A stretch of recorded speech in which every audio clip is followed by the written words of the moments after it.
Okay, I think we're live, guys. Let me go ahead and switch it over. Here we go. Hello, hello, hello, everyone. Let me make sure that we are good.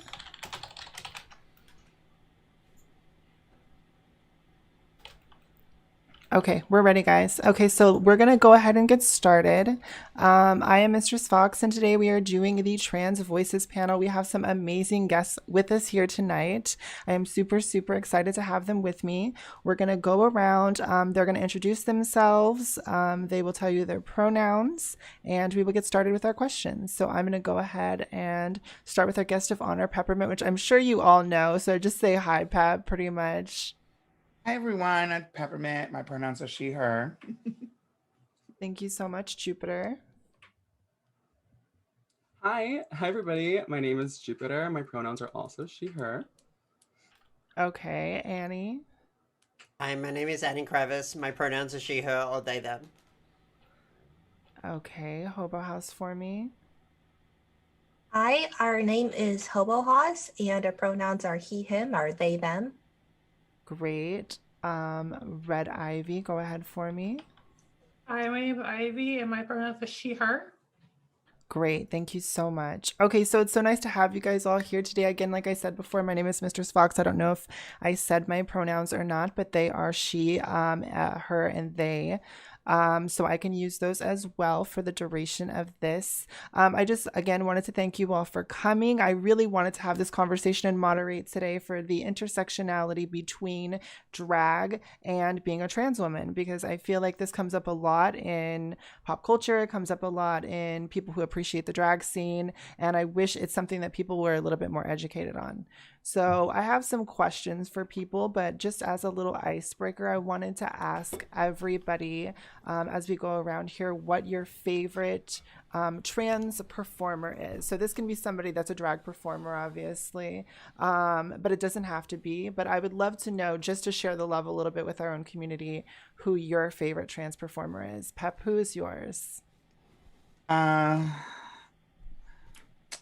I really want to pay homage uh, to trans performers who worked in the context of drag uh, back in the day, who were two ladies that inspired me, were both Lena, whose drag name used to be Girlina, and Candace Kane. We love it. I love Candace. Great answers. Jupiter, how about you?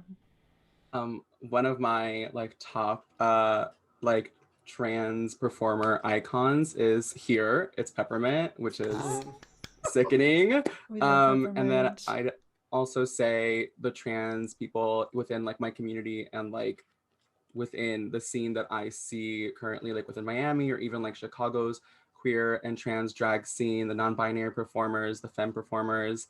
I derive a lot of inspiration from all of these different people. So yeah. Sounds great. Annie, how about you? I want to pay homage to a trans performer that I perform with in Melbourne, Aurora Arsenic. She performs at one of the clubs I've had the pleasure of performing at, Pride of Footscray. She's taught me a lot, being relatively new to drag. So I really appreciate those kind of even though she's younger than me, my drag elders that are kind of showing me the ropes and welcoming me into the new drag scene. Yeah, there's a lot of intersectionality there. I love the mentor moment, especially if you can get it with another trans girl, especially through drag. That's always an amazing experience. Hoba House, what about you? Do you have a favorite trans performer?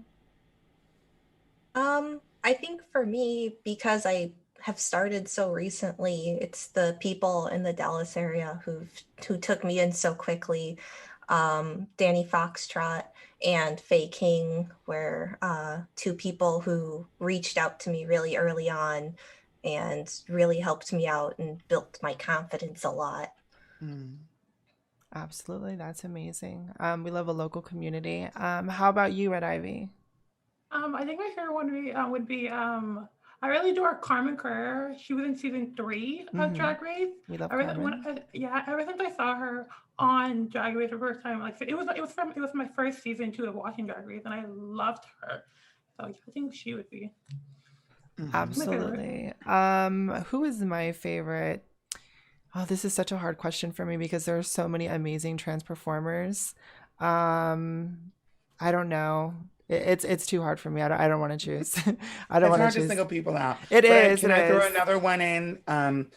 Aurora Sexton for Aurora sure. Sexton. All names to look up, people. If you have not looked these trans performers up, please make sure that you do. Make sure you know your trans performers. We've definitely come from a space where being trans and doing drag was kind of walking hand in hand at one time in history. So please look these people up and make sure you're familiar with them. That would be 100% amazing and appreciated. Um, Okay, so I'm going to go ahead and ask the next question. So basically, we have, like I've been mentioning before, some intersections between being trans and being drag or being a drag queen. How has that been for you as a person?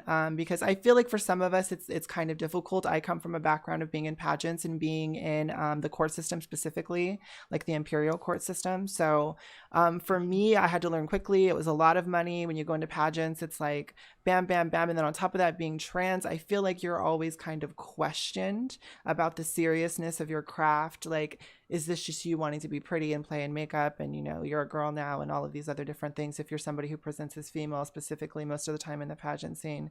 So just tell me a little bit about your history of the intersectionality between your transness and your drag. And has there ever been any kind of like turbulence there? Go ahead and start for us, Peppermint.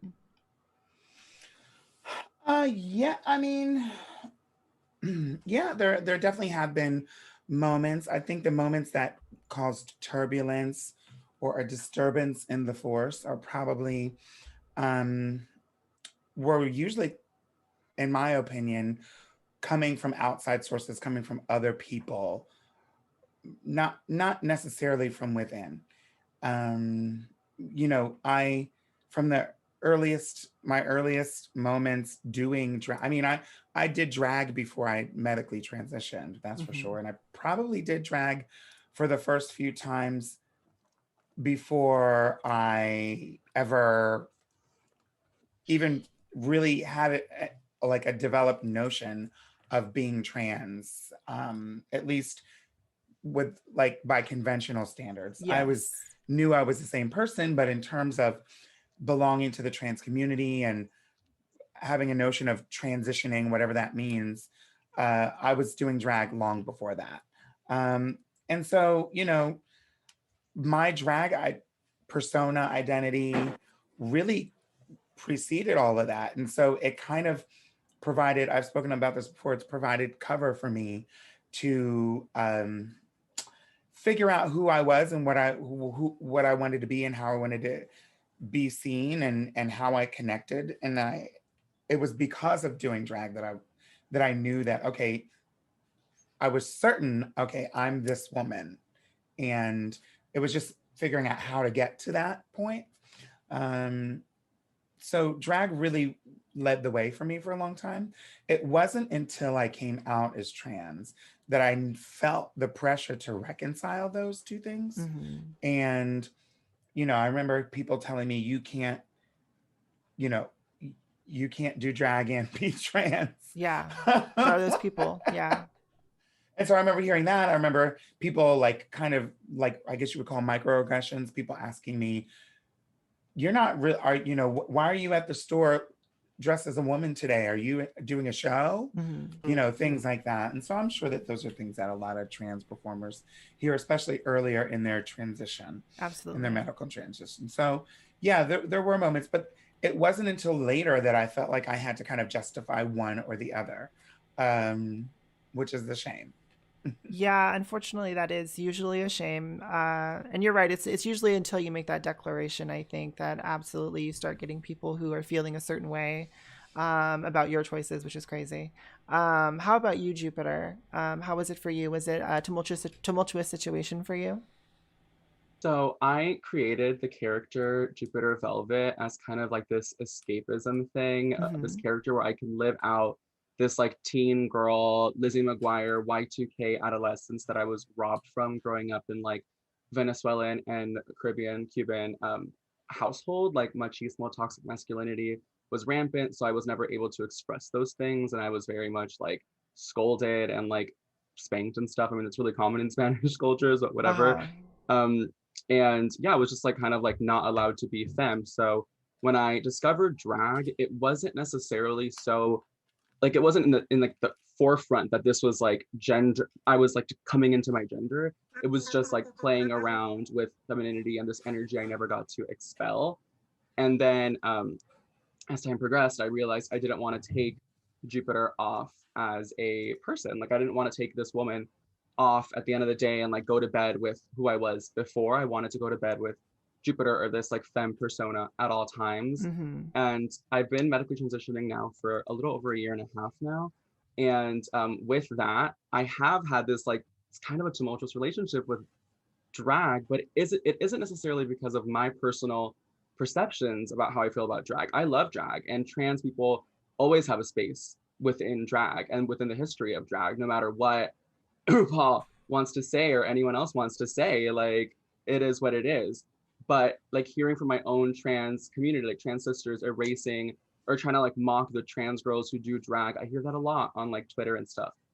People that I follow and like look up to and I'm friends with and mutuals with, they'll say stuff like that. And I'm just like, yeah, this is like really, really messy. Like not knowing your history and also feeling like a lot of people have this perception that drag is like mocking femininity.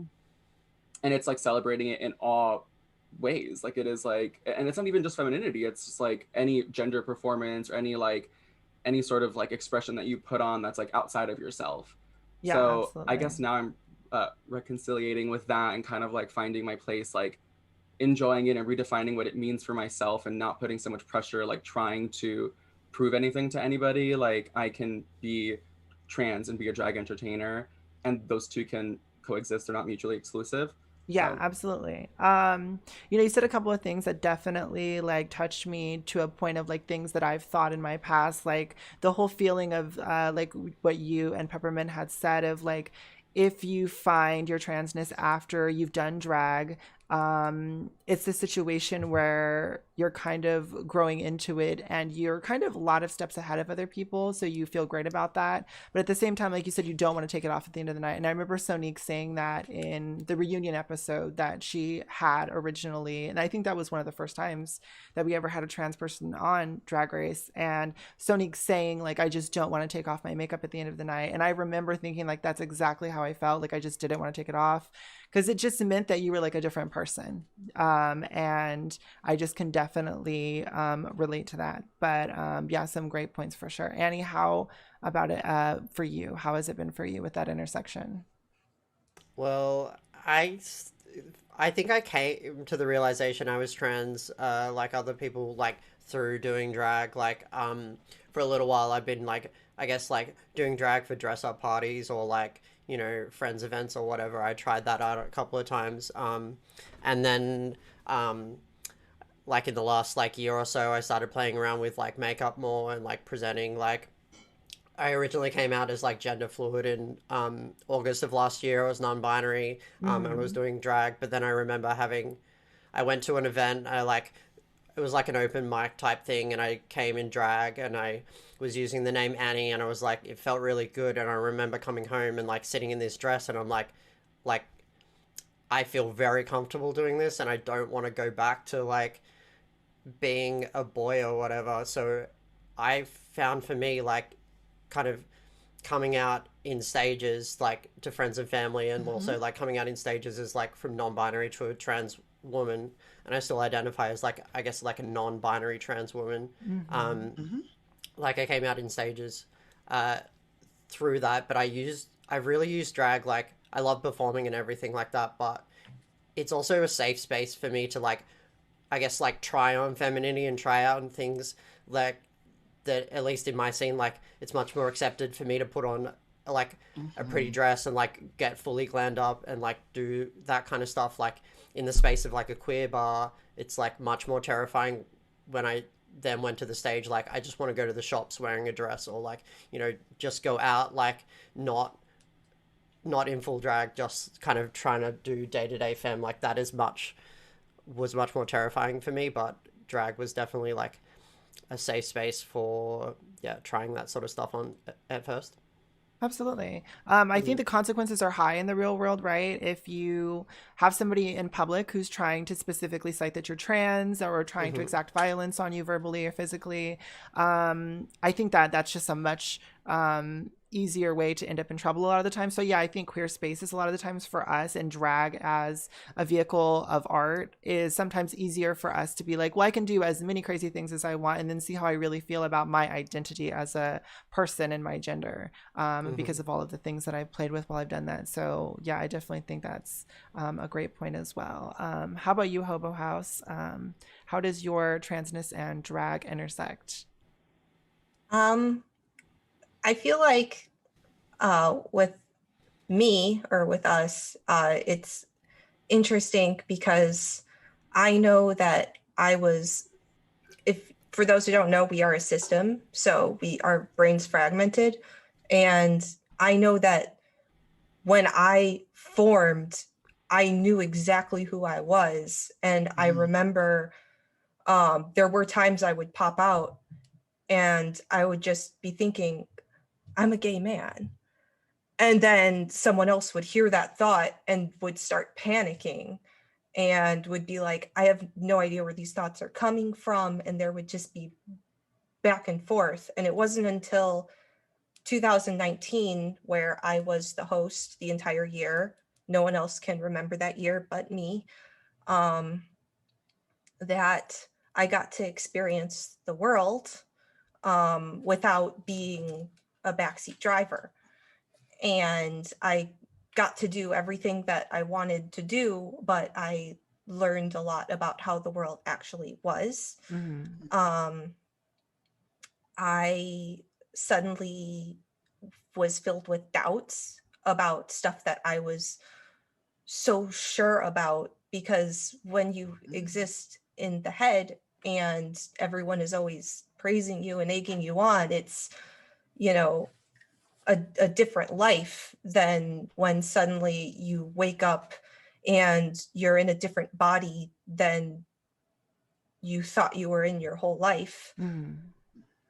And I tried to because I didn't know there were other people. I tried to go through and transition and do all these things. And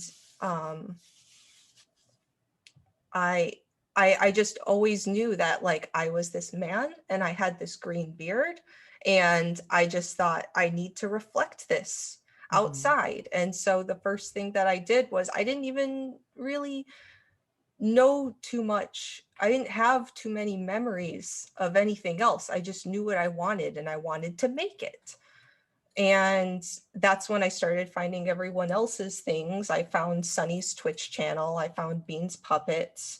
And I just thought, oh, this just must be my stuff. And I'm an idiot and I don't remember anything. And I built my life off of that. And now it's more complicated. I can't fully transition because it's a agreement that we're working on. But drag is something that everyone in the system is so pulled towards, because we can do the things that we've always wanted to do, and it lets me be exactly who I want to be in that moment. And it lets me be a boy who wants to play with makeup and have a green beard and do shows and not be weird. But if I try to talk to other people about that, it doesn't go so well. So I try not to do that. I mean, I can see how there's definitely so many different things that you're dealing with, but it sounds at least like drag has been a way for you to find some peace and some direction, with so many different viewpoints that are kind of what you're working with. Do you know what I'm saying? So it's great that, like, you have a very unique perspective when it comes to this question. And I appreciate that. I appreciate that. You know, we're all so different, and that because of that, it's what's so important to do things like this, because we can educate people about how diverse even all trans people are. You know, we're not all exactly the same. Our narrative is not the same for every single person, and that can confuse people. So I'm glad that we're at least here so that we can all share those individual voices. Thank you so much. Red Ivy, how about you? How does your transness and drag intersect? So I think I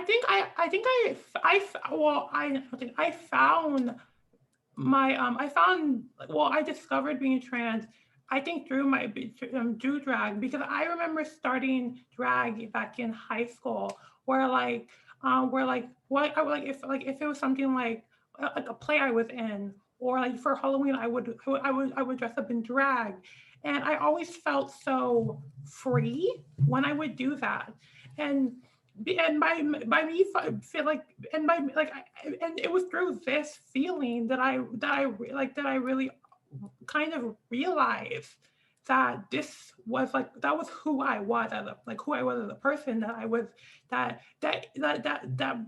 my drag was more than just drag for me. It was like it was it was it was an extension of who I was. It was a sense of who I was and who I wanted myself to be. Mm-hmm.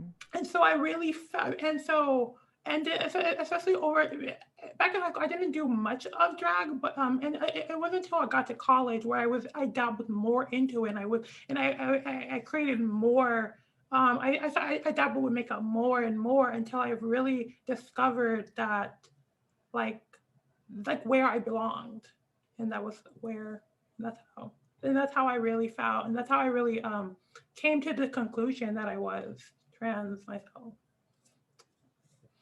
Well, I mean, it sounds like an interesting story, and I'm glad that at the very least we've all been able to find ourselves, at least somewhat through this craft, and that it's been something that we've still been able to use as like a pillar of strength for our communities, because I think we have some ownership in it in drag, just because we are trans, and some of the first like very famous, very powerful drag queens and advocates for the trans community were drag performers. So I think it's a part of our lineage, and we deserve to be proud of it and use it and continue to have it be something that uplifts us and helps us find ourselves in a better way every single day.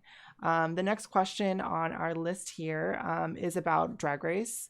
It's a question about how do you feel kind of about how we've been cemented outside of the Drag Race experience in an official way. You know, everybody knows kind of the drama behind the situation of being a trans person and being on Drag Race, and how you kind of have to be a man is what it's considered to be, at least what I've drawn from the comments I've seen from RuPaul, is that you have to be a man. So it's fine. For example, recently, I believe someone was cast who is trans, which we are so thankful for. We are so proud. We love that.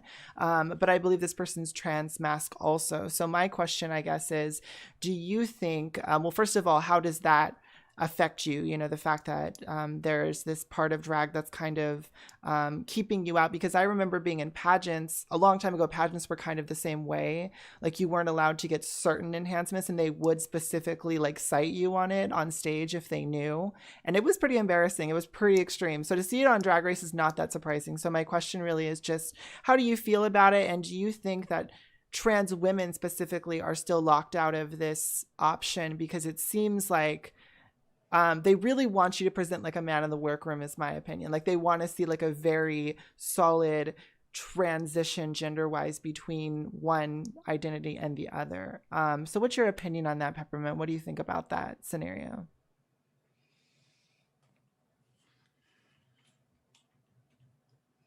I don't know what the situation is like these days. I don't know what the conversation is like.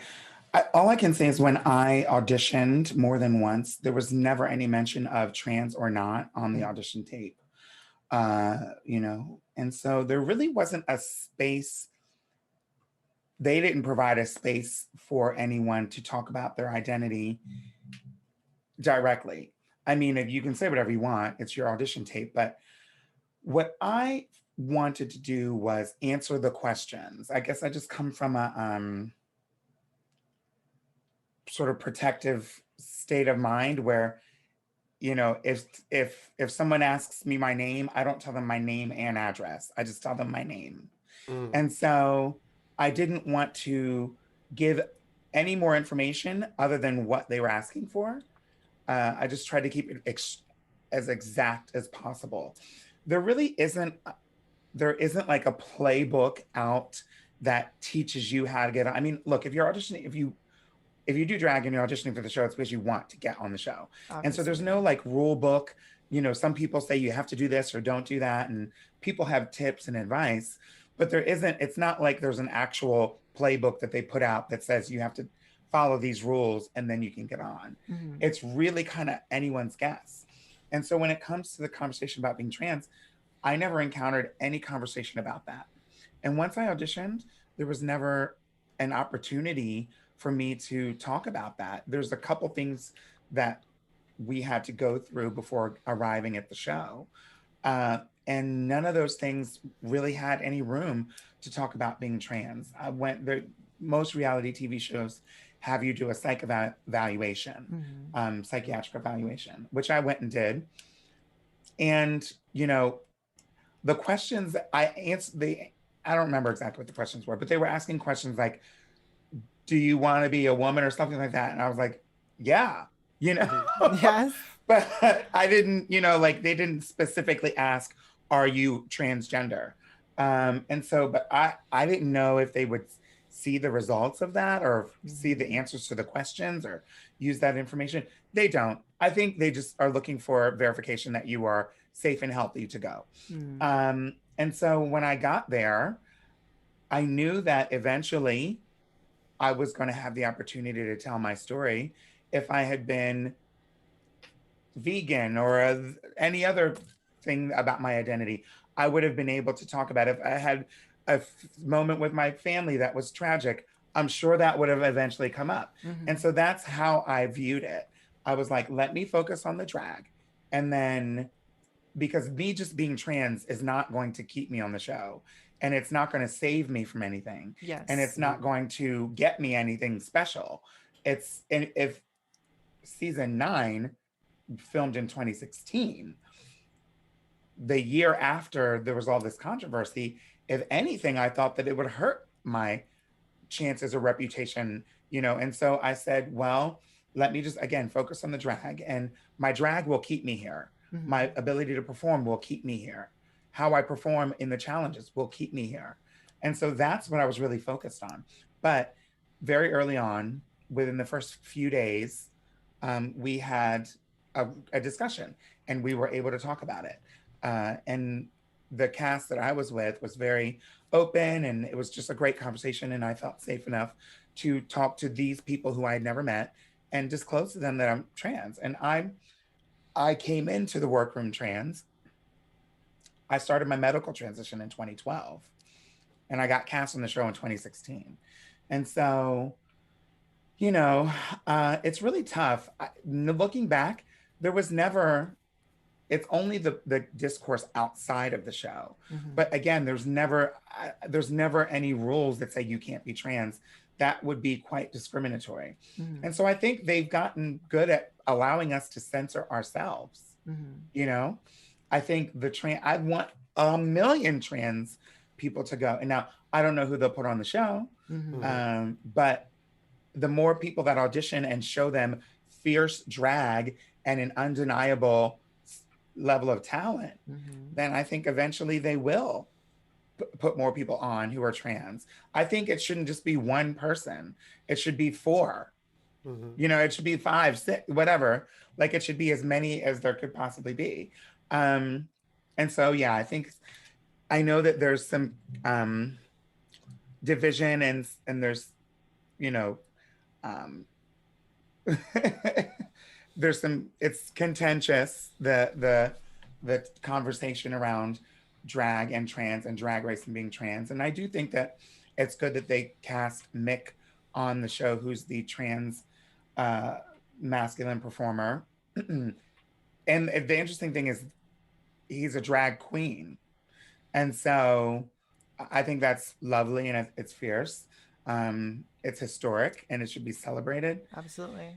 And I think every show needs trans performers on it. We don't need just Drag Race to do it. Absolutely. Yeah. And so that's not to preach, but that's of course. Yeah. No, I think it's important for us to hear from you, because I think there's probably a lot of trans queens, right, who have very conflicting feelings about being on the show. Like they need to know from trans people who've been on the show. How did it feel for you? Did it feel disrespectful? Did it feel like they were pushing you around, No, none of that conversation that takes place out in public was happening on set.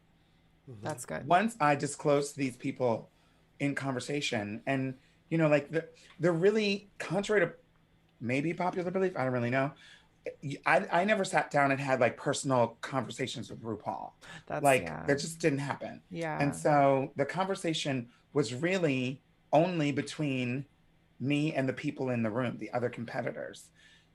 Other than like, oh, stand over here, or hold this, things like Yeah. that. The conversation was really not about. They did not allow us to talk about our personal situations outside of that room, and they would tell you to be quiet. And so there really wasn't a lot of ability to do those things. Once I did disclose on set, a lot changed for me personally. There, I was always very modest, and my behavior was the same the whole time. But you could tell that they used to do this thing where like the camera people like to go and watch the drag performers get undressed.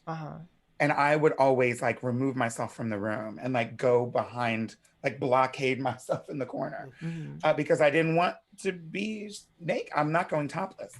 And then they tried a couple times, and I was like, I'm changing, and that was only like the first couple times. And then I came out on the show to the other queens, and everybody got it. They were like, okay, we're not going to try to follow you back into the thing. Yeah. And so that all changed. And then I had one conversation with RuPaul and Michelle on their podcast that aired on the show. And they both said some really sweet and supportive words and comforting words, the words that you would expect someone to say. Of course, yes. And I had a great experience. It wasn't until I left the show that I saw that there was a huge divide between people who didn't think trans women belonged on the show and trans women who don't like the show, understandably, and didn't also think that I was a good representation of being trans because I hadn't medically transitioned. That's always going to be a thing, especially when it comes to the trans medicalist viewpoint. And I know this happens a lot in our community, specifically intersecting with drag also, is like, well, if you're not on hormones, if you haven't had the specific surgery, if you are not real enough for me, then you're not there yet. Do you know what I'm saying? You're just basically an egg.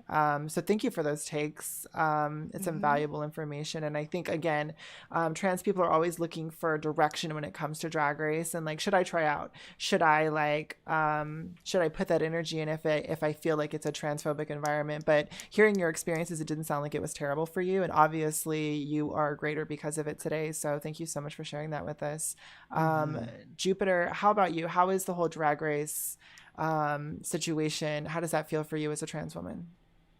I have a few points that I wrote down, and I want to address more so the comments RuPaul made after the fact. Like the tweets and the train flag lives matter post when he posted the trains flag. The train flag, remember that? Yes, I remember. He posted the train flag. It was like the railroad green, yellow, orange flag. Just says a lot. So I wrote down a few things. I said, RuPaul chose to focus on the sensationalizing perspective that trans people can all be boiled down to whether they have or hadn't had surgery. That conversation is problematic and minimizes the realities of trans people, especially our trans femme, Black, and Indigenous trans sisters who are disproportionately affected by higher rates of unemployment, discrimination, and violence. Stop centering the conversation around our bodies. Bodies are just bodies. Give trans women the same opportunities and access. We deserve a seat at the table alongside our cis gay male counterparts that are being afforded the luxury of opportunity that Drag Race brings. It's also funny to see how many contestants choose to not speak up about it. And this is like a direct parallel to when the gays in 1973 booed trans activist and icon Sylvia Rivera for taking to the stage at a demonstration. Like, that video brings so much pain to my heart. If you guys haven't seen it, you can just look up Sylvia Rivera booed off stage. Yeah, it's on YouTube. Yeah, and on YouTube. The gays have a history of feeling uncomfortable by our presence. And this doesn't even just exist within drag. It's just like, it's that same culture of like, no fats, no femmes. And that really, I feel like, I'm so sorry, but like, I feel like that is, I'm not trying to get on Drag Race. I feel like that's fucking RuPaul. Like, I feel like he is it's a thing. a no femmes kind of man. And that's just my opinion. I don't feel like, whether they don't explicitly say, because I've seen the audition process and I've like seen everything, and yeah, they don't explicitly say, oh, if you're trans, you can't get on or whatnot, but there is certain things that they don't do to accommodate for trans people, like having a space to have your chosen name and your pronouns mentioned. Like when I had applied, it wasn't like that. It was like your legal name, this is what we're going to call you, like this is like, you know, taxing purposes, but no, not even like, I literally, my legal name change just went through like 2 days ago. So I'm now Genevieve Jupiter Correa. Yay, congratulations. Yeah. But yeah, I just feel like I'm gonna wrap this up. This othering by the gays towards trans bodies is still very real today within the no fats, no femmes gay culture, and it needs to be dismantled. And that begins with dismantling of the patriarchy and machismo culture, because that's all it boils down to, is the fact that like they don't want to give us this access because there's this history of gay men feeling like we are going to make them seem like we're going to like ridicule ourselves and them by being present, by having visibility. And that's really like kind of what I feel that the situation with Drag Race kind of has become.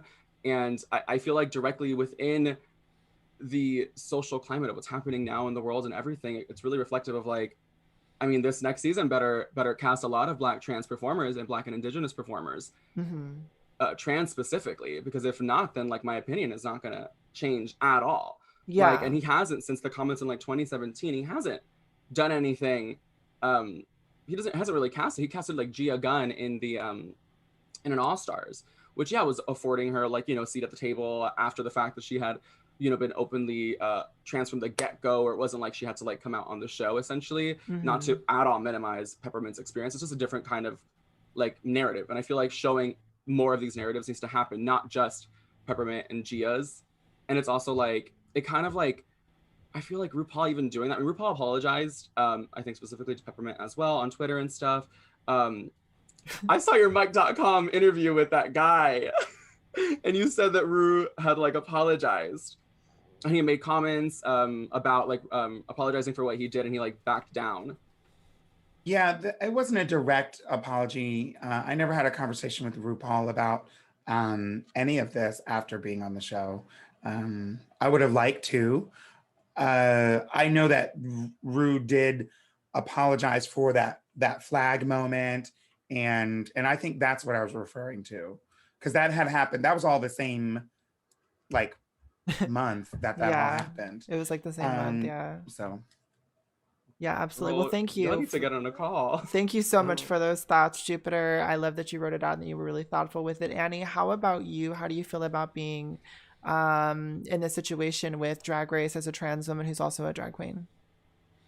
I feel like outside of like Drag Race and like whether or not you want to get on Drag Race, like we don't have Australian Drag Race yet. Apparently it's coming, and I don't know whether I want to audition for it or not or whatever. But I feel like because Drag Race is such a mainstream thing now, like everyone's talking about it, like even supportive like cishet people like, you know, watch Drag Race and talk about it. Like I feel like the discourse and the conversation about trans people outside of Drag Race like does really like affect people's understanding of like trans people in general. And the comments about like, you know, having like certain enhancements, like if you had like, you know, you're on hormones and you grow boobs or whatever, like that makes you a trans person. Like I feel like those kind of comments are really damaging. Like even amongst like allies can have like a lot of misunderstandings about what it means to be trans. And I feel like those kind of comments and this kind of idea about this like trans medicalist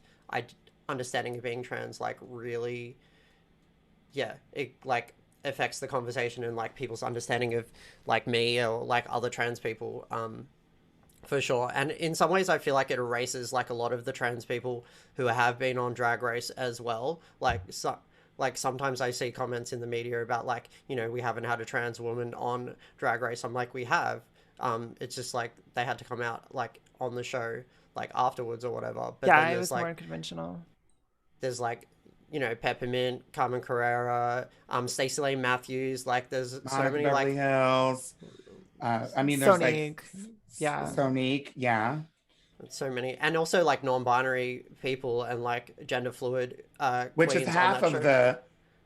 half of the queens on the show now Hmm. identify as non-binary. And like no one really kind of talks about it, and they came like those conversations sometimes get swept under the table. Oh, for Yeah. sure. I It's think, but been I think part of the issue is that what we want to, we, whoever want to see is a trans woman who's completely surged with lots of surgeries, who's passable, you know, look at walking through the door, living that life right away. Hmm. And, and I can understand that. People want to see that. People want to see a binary trans woman on the show. And, I get it. Well, and I think it's rough for people too, because at the end of the day, there's just so many confusing questions for a lot of people who aren't very educated about trans people and drag intersecting. And I think that's what a lot of these issues have amalgamated to, is the fact that so many trans people, for example, the mention of a trans man doing femme drag, for a lot of people, that's like too much to even consume mentally. Like they just can't even begin to just appreciate the art that's in front of them, because it's so confusing to them. Well, why would you transition and then want to do art that's something that's Hmm. separate of the gender that you now identify with? And I think some people don't even get that just to start with. So it's really, really difficult. I'm glad that, it's not like heavily affected you, Annie, but I did appreciate your Hmm. points on it. How about you, Hobo House? How do you feel about the whole drag race scenario? Um, I mean, a lot of what I thought has been pretty much said.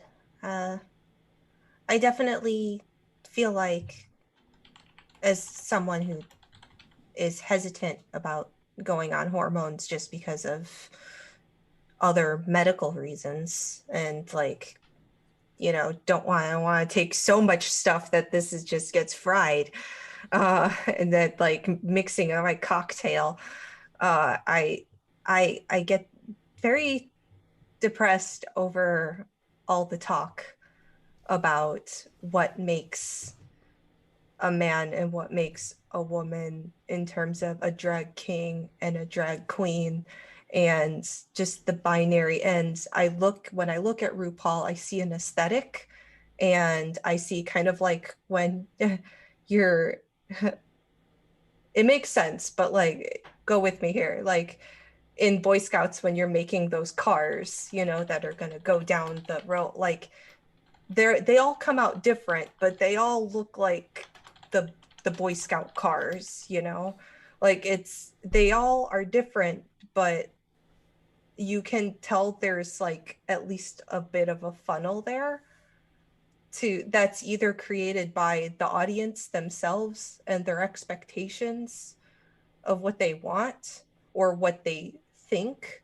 Because like I said, I didn't know what drag was when I was doing it initially, and I didn't know that drag kings or drag queens or the hyper queens, I didn't know any of that existed Mm-hmm. until again, which is why I love the community here so much, I got to meet so many of those people, and just the vibrancy of it was just so different than what I originally thought it was. And I don't even know if I can blame myself for just, you sit down and you watch a show Mm-hmm. and you're like, cool. Like when you watch Cupcake Wars, you think they're making the cupcakes. You're not thinking, oh, well, there's like, a million other cupcakes they could be making. Like you're not aware Hmm. of all the other. And I feel guilty and ashamed, and I want to know more. I just don't yet.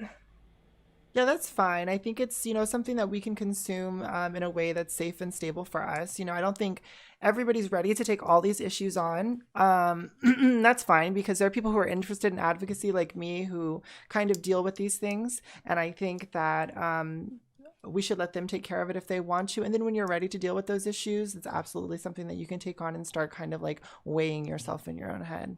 Red Ivy, how do you feel about this situation? Well, I'll be completely transparent. I honestly don't really know much about what happened between like what like any kind of comments that RuPaul said or like anything regarding RuPaul's Drag Race because I don't really watch. I've only seen season 3. I don't really watch. I don't watch it so religiously. I don't follow RuPaul on Twitter, so I don't really keep up. I haven't really kept up with any of the things he's saying. But what I've gained from what I've gathered from what you guys have all said, to me it seems like he if there's the whole issue about bringing like trans people onto the show. I feel like it's if I had an idea, I think it's more of it. I think it's more of a sense that like that it would be in a way for like the trans women to like it's in a way cheating because they've already especially ones who have like started transitioning because they're already because they're already on because like transition medically because they've I feel like he probably would think of it as cheating because they're already like they're one step ahead of like of like of cisgender for like gay men who do drag outside of like trans women who do drag because like they're already like in a way they're one step even though for everyone drag is different so just like just because like one person physically it may because I have already been is medically transitioned, so they are already have more feminine feature than instead of using the makeup to more enhance them, which is what drag usually is seen as. So I feel like maybe he in the way he thinks that it's cheating, even though I truly feel like it wouldn't be because I feel like more drag is more of it's more of like an aesthetic of it's very different for everyone. So I don't really see how it should be an issue. Mm-hmm. Well, I definitely agree with a lot of those points. I think at the end of the day, the question that keeps coming up in drag about how we are on kind of performance enhancing drugs because we are on hormones is kind of silly in my eyes. I mean, you have a lot of different performers who are cis presenting who get surge and silicone and all these other different things. And, they still present as cis and they're allowed to join the show. So I don't see how that's any more or less cheating if we're cheating, do you know what I'm saying, by just having our natural bodies grown a lot of the times. And so yeah, I totally agree with you. I think it's a silly kind of comparison to make to the Olympics and all of that, because at the end of the day, drag is about art. It's not about who makes the best gender presentation. It's not about who's the prettiest girl on Drag Race, even though in season 1 that was questionable. They were trying to make everybody wear wigs and like you had to be a woman, but now it's like, that's too much woman for me. It's too much. Roll it back. Trans is too far for them in some situations, it seems like. Okay, so we have time for like maybe one last question, like a quick one. So another one of the things I wanted to tackle is like something that's kind of been a conversation that we've had in this conversation already, which is it seems like in a lot of these problems that we have and a lot of like the weird like I've heard weird things from people in the community about like trans people being in drag, and it's mostly coming from an uneducated side of the gay community that's kind of femphobic. I performed in bars a lot, and there are some times when I will be in bars, gay bars specifically, and maybe I'm not working that night, or maybe I'm taking off my clothes for the night, or whatever the situation is. And I've had gay men tell me like, well, what are you even doing here? Do you know what I'm saying? Why are you in this bar? If I'm not specifically presenting as a drag queen, do you know what I'm saying? So my question is, if you thought for some reason, because there is some criticism in the gay community for not being supportive enough of the trans community, what would you tell to a gay man who may be somebody who doesn't completely understand drag and trans women but loves Drag Race, to better appreciate you as a trans performer? Like, what could they do to better understand you or appreciate you?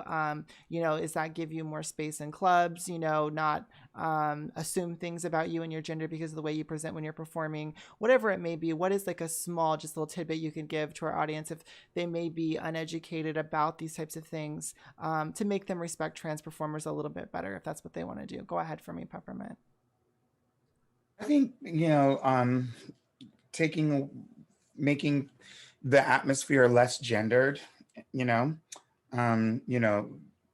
the bathrooms less gendered, making sure that there's, appropriate choices in terms of changing, but not telling people who they have to be in order to go into one spot or the next. And um I don't that's a tough one, because those are things that these, if it's in terms of making a space more welcome, I think the best thing to do is make a space more welcoming and inclusive Mm-hmm. from the door, people's experiences, how you communicate to people, and the signage that you put up. A lot of that is how you operate your business. Mm-hmm.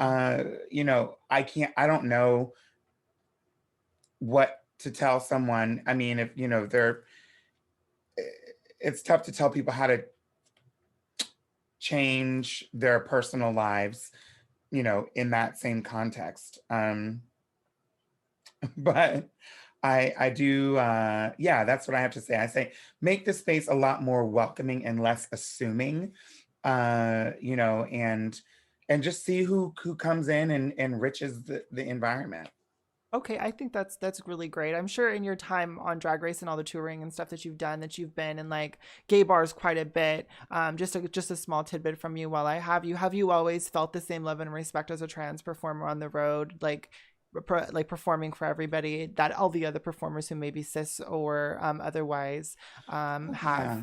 Yeah. I mean, my experience in public after Drag Race has always been a very positive one, in terms of being in the bars and clubs and meeting people, and they've always been very supportive and lovely, just as people were before I did Drag Race, just working in the bars and clubs. Mm-hmm. And so I've always had a good experience. I think my personal experiences after the show, the encounters that I had after the show, probably are very closely connected to the the type of vibe that I gave off while being on the show.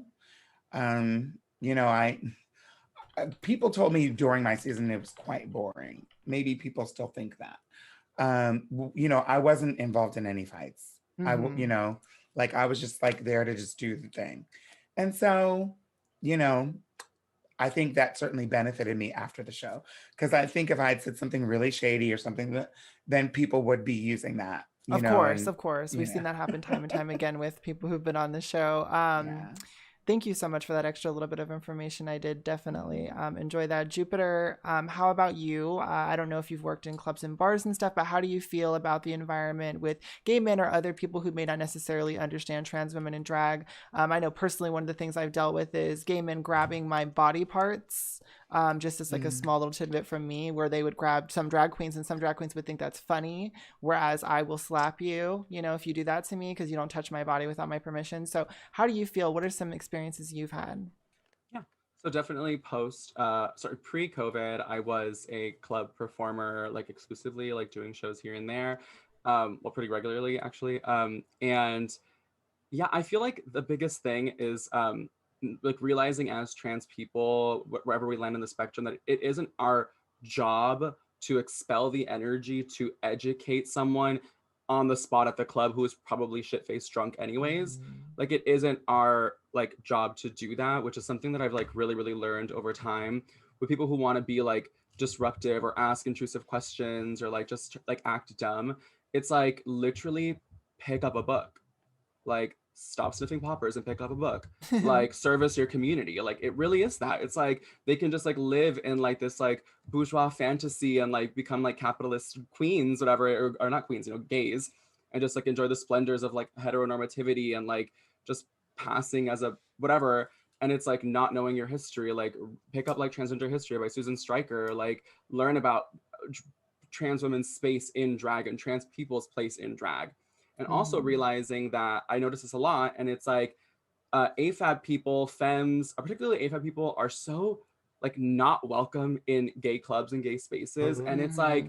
like I've gay been men are there. so daft sometimes. Like, do they not realize like girls be gay too? Like, what the fuck? Like that's so dumb and like not like that femphobia really stems from like trans misogyny and just misogyny in general.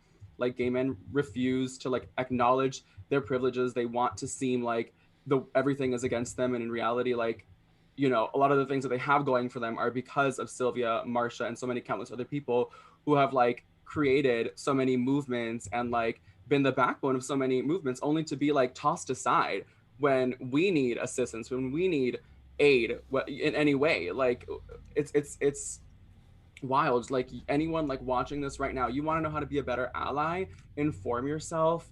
Like there's so many like damn TED Talks you could watch. Peppermint got a shit ton of videos you can watch. I do watch a lot of Peppermint videos as well, and Pep Talks as well. Her like podcast she's doing, incredible. Check that out. We stand Peppermint. Anyways, yeah, just like if you want to be a good ally, like stand up for and be there for your trans sisters. Like, I think part of that is, not to interrupt, but I really do think that part of that comes from the notion, from what you're saying, you know, across the board, being a good ally. That means you're not, I wouldn't expect someone to stand up and educate themselves about trans issues and champion against misogyny in the gay bar, you know, that's targeting, you know, AFAB people and femmes and trans folks. I wouldn't expect them to stand up if they're also not going to stand up and speak out against racism, right? Yeah. And so, like, I feel like those two things are one and the same, and they certainly are. They intersect at several corners, and I think that's part of it. When you mentioned Sylvia and Marcia, you know, a lot of that was rooted in the racist, you know, history that we have even within the gay community. Of course. And so, you know, I didn't mean to interrupt and hijack, but I think that's key, you know. Absolutely. I mean, it's a very full conversation to have. You know, just like the whole Derek Barry, you know, famous not knowing nobody died at Stonewall type of conversation. You know, I don't even know a lot of gay people that I know in clubs that I meet where I can ask them like what happened at Stonewall, what directly was being violently pushed onto people, which was mostly them checking to make sure that your clothing matched your gender. And that was the main way that they were like approaching people on most of Stonewall. So you have to think that, of course, trans people and drag queens are going to be their first targets. And most of the gay men during Stonewall were allowed to go back to their office jobs during the day and not really acknowledge that people like Sylvia and Marcia were being, you know, thrown in jail and like raped and, you know, hurt in so many different ways. So education is absolutely one of the most important things. Annie, what about you? What is your takeaway for somebody who wants to know or respect trans people who do drag a little bit more?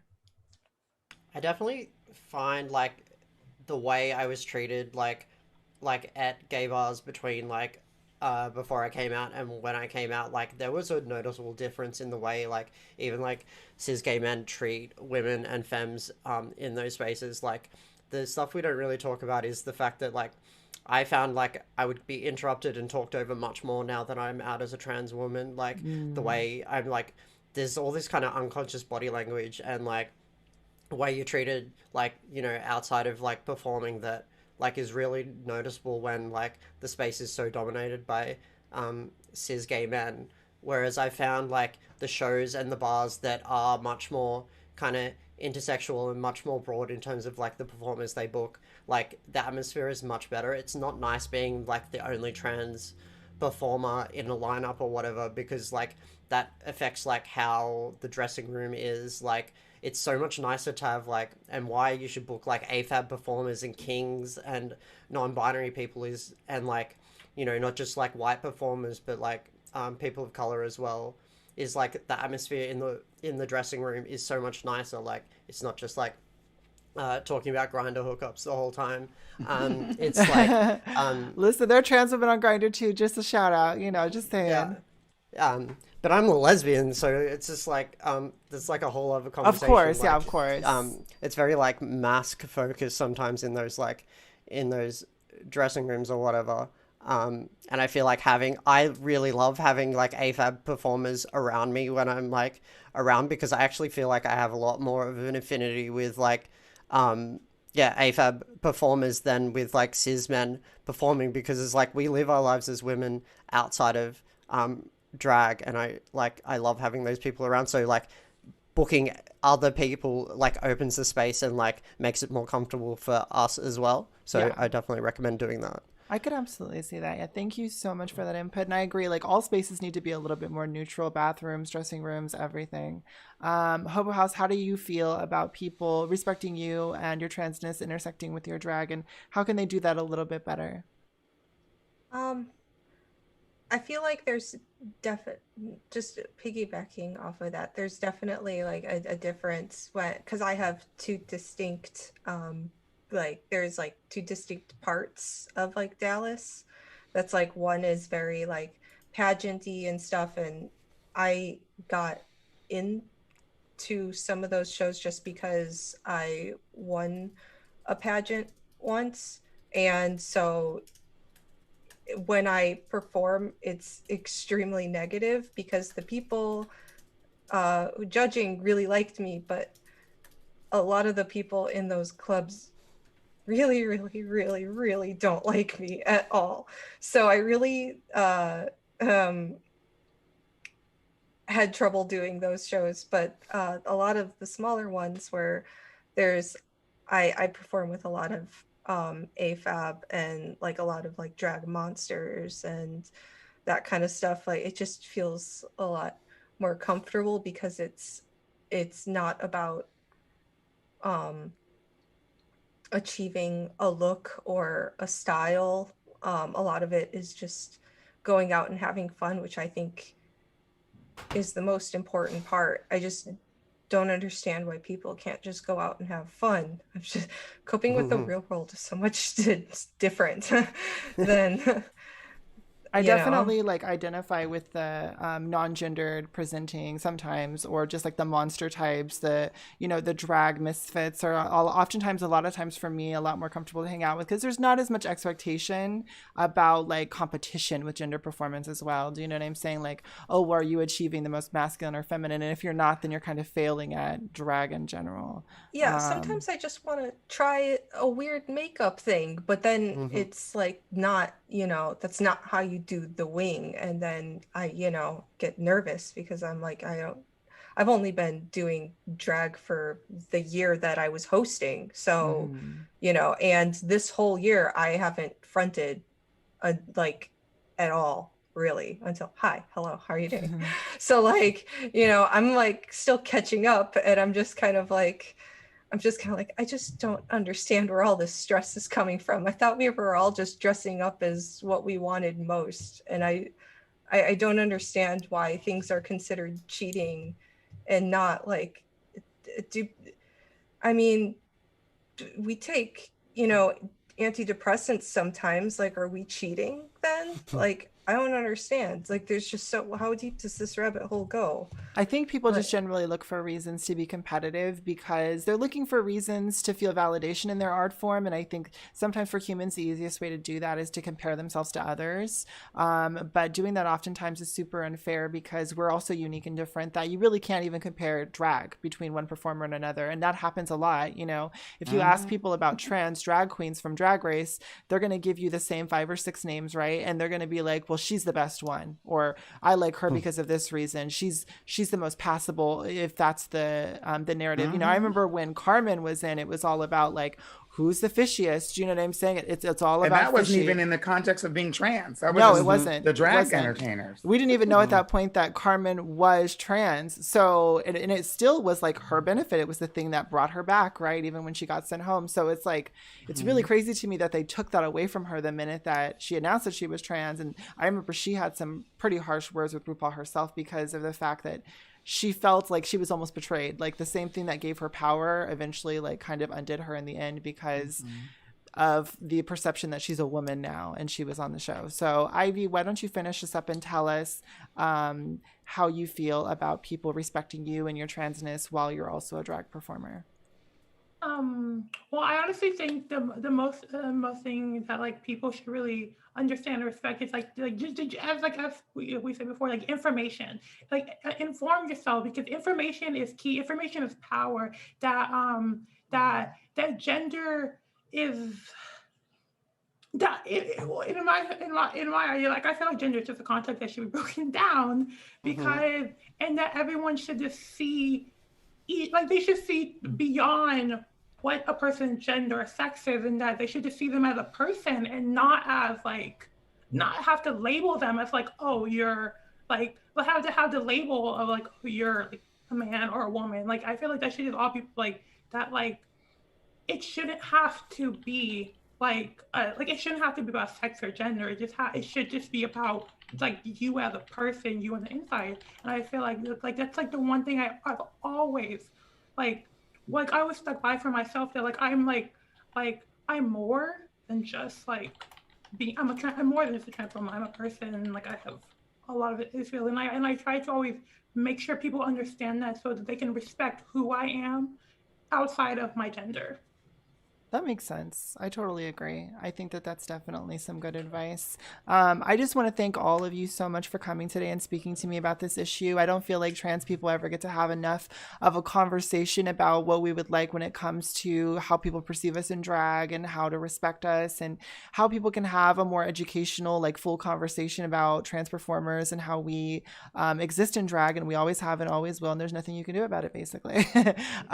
So we are the power, and please fall in line and support us in our legacy, because we've shared it with all of you, and now we want you to support us in the same way that we've supported you for years. That's all we're asking for. So thank you so much. I'm going to go through really quickly and just tell me, like, if you have, for example, a podcast you're doing, if you're doing a Twitch stream, just tell me where people can find you so that we can get you some people over to your platform. Go ahead for me, Peppermint.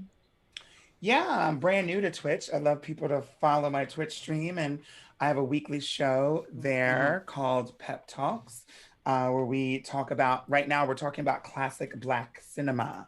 And I'm bringing all my fabulous friends on to talk about those things. That's every Tuesday at 9 at Peppermint. Peppermint 247 is my Twitch channel. And I have a brand new album out that I'm really proud of. It talks all about my experience as a Black trans woman in love, because I think that's one of the things that another page in the story that we don't usually hear much about is the relationships with people who we love and who love us. And so the album is called A Girl Like Me, Letters to My Lovers. It's out right now. Ooh. And you can stream it for free. And if you're really into it, today for the next like 18 hours, we have pre-sale of the vinyl special edition of the album. I try to drop a link into the chat. I'm gonna try to do it right now. But if I can't, then you can just go to my socials and pick it up.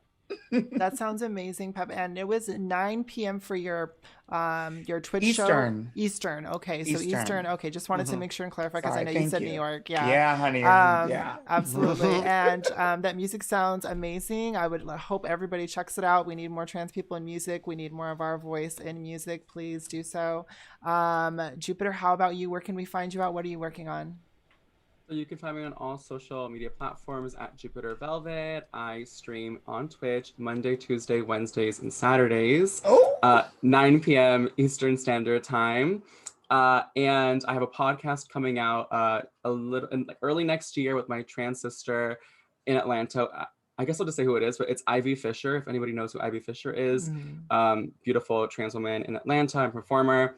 So yeah, I'm really, really excited. And period. Yes, Jupiter, what coast are you on? Well, I'm in Miami. Okay, you East Coast. Okay. Yes, God. Yes, East Coast, East Coast. Okay, well, thank you so much for that. Annie, how about you? Where can we find you? What are you working on? You can find me on all social media platforms at Annie Crevice. I'm on Twitch, Twitter, TikTok, Instagram, all under that same name. I stream about 3-4 nights a week. Usually it's like Tuesday, Thursday, Saturday, like from 5 p.m. Melbourne time. So I usually start about now, which is quite late for everyone in the US, but if you can't sleep, come hang out. Yeah, it's fun. I get into drag once a week and I play games. Absolutely. I just got your name. Annie Crevice. Yes, we love the name. That's me with everybody. My God. I'm so late with everybody's names. Always. Annie Hole is a goal, but Annie Crevice will make your girlfriend jealous. There you go. There it is. Make sure to check Annie Crevice out. Love watching Annie late at night when I can't sleep. Hobo House, you just had a video you released. Tell me about some of the stuff you're working on, where people can find you. We're currently working on videos together as a system to help us integrate, or at least get closer together to share memories. So a lot of it is very story based and like lots of storytelling. Hobo hawes.com is kind of an amalgamation of all our stuff just thrown together. So, and you can also see the entire system there. So yeah, but like we're also on all social as Hobo Haws. Absolutely great. I follow you on Instagram and so many different platforms. Please make sure to follow Hobo House for some amazing art. So unique, so special. I love you, Hobo House. Thank you so much for all the work you do for us, making the world a more interesting place. Red Ivy, where can we find you at? What kind of projects are you working on? Well, I'm getting back into streaming, so you can follow, you can find me here on Twitch at twitch.tv/Red Ivy. That's 2 Y's, not just one. Yeah, so you can find me here on Twitch. Oh, great. Okay, so we absolutely loved, again, having all of you. My name is MstrssFox. I was your moderator tonight. If you know me probably from advocacy on Twitter, where you can find me under the name MstrssFox. You can also find me on Twitch. I stream occasionally when I'm feeling interested in that. So make sure to check me out when you get a chance. And thank you again for everybody joining us today. I hope you've learned a little bit about the trans community and that you have had a good time listening to us. Thank you. And we will see you again real soon. Thanks. Bye.